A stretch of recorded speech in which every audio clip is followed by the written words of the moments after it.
Okay guys, magandang hapon. For today's video, may bago po kaming natuklasang iwan kung anong prutas po ito.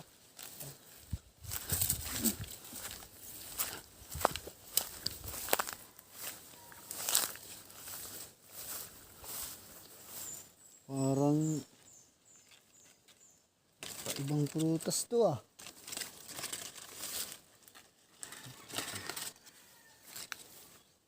Kita nga.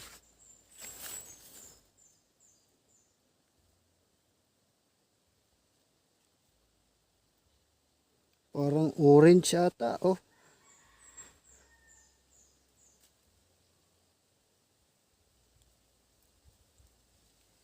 Guys, hindi po to nakakain.